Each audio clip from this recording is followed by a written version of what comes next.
All right, so there is a video of members of the PLA taking photos with children with their service rifles.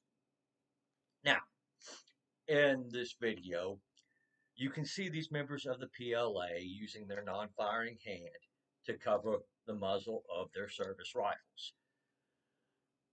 Normally, I would just chalk this up to the People's Liberation's Army's gross incompetence. If you guys think that the average PLA soldier is remotely competent with a firearm, you would be wrong. There are a number of pictures of PLA service members showing their gross incompetence with firearms. I normally wouldn't cover this particular one, except for the fact that there were some people jumping onto the thread that I saw that were claiming to be members of the Canadian Armed Forces, or more accurately, veterans of the Canadian Armed Forces, who were saying that this was a wonderful gesture, and this is a gesture somehow to be emulated. It was an honorable gesture. It is a gesture, but it is a very dumb gesture. And for anybody else seeing this who may be Canadian, or maybe a veteran or current serving member of the Canadian Armed Forces, or a Canadian firearms enthusiast, um, this is not directed at you unless you are one of those idiots who agrees with those morons thinking that covering your muzzle with your hand is somehow a wise gesture to do. So this is not directed at you. Do not take it as such. This is only directed at the morons who think that is a good idea.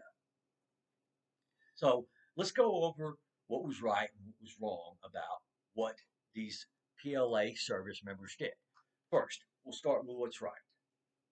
Trigger finger. You'll notice in that video where they seem to have their trigger fingers placed where they should be, and they kept the trigger well clear. This is important because you do not want anything in the trigger well until you are intending to fire your rifle or your firearm in general. So that part they did do right. The next, they had their muzzles pointed at the ground away from the children. That part was also correct. First thing that was incorrect, covering the muzzle with their hand. In fact, that's the main portion. First off, you're not going to have better muzzle control by putting your hand in front of the muzzle. That's just not the case at all. You see where my non-firing hand is placed, it's right there. That's where it should be. It's where the rifle is designed for you to put your non-firing hand. Place it there. You'll have the better muzzle control from that position. Second, these QBZ-95s, which are the standard issue rifle for the PLA, are chambered in 5.8 by 42 millimeter. Now, I am not familiar with the ballistics of that round in particular. However, given the dimensions, I imagine that round probably doesn't act all that dissimilar, or the ballistics are not all that dissimilar from, say, other intermediate rounds.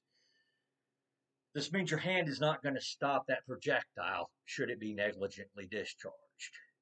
So you've done all of nothing. So we've covered that. And there's another point which I want to cover, is that in this video I noticed that those rifles did not have slings with them.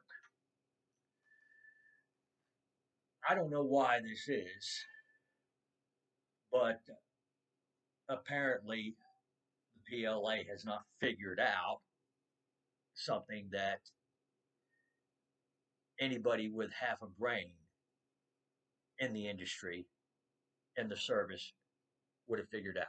And that is, if you have a service rifle, a practical use rifle, whatever you want to call it, A good sling, a good quality sling, is well worth the money, and it's uh, I would consider it a must. But apparently, some people, some armies do not agree with me. Now, some service members don't agree with me on that. But let's explain the benefits of a good sling. First off, it reduces the chance if somebody tries to grab your rifle and take it from you that they're going to be successful. This sling, when slung across me, makes it harder for somebody to come up and just grab my rifle and run off with it or turn around and use it against me. Second, I need to use my hands for something. Well, if I didn't have a sling, I'd have to find a secure place to set this rifle down and then use my hands. Well, look, this sling, I've still got control of the rifle. Hands. This is really important also. If you do find yourself in close proximity with civilians, namely like children, who might be curious and have not developed the judgment of an adult and say, "Oh, I want to go touch the rifle." Well, with that, you now have your hands free to restrain the child, hold the child back, and keep them from inadvertently doing something that could endanger themselves and you with said rifle. So I hope this video was educational for y'all. And if there's any other thing you want to add, I mean, obviously we have the comments. Thank y'all for watching.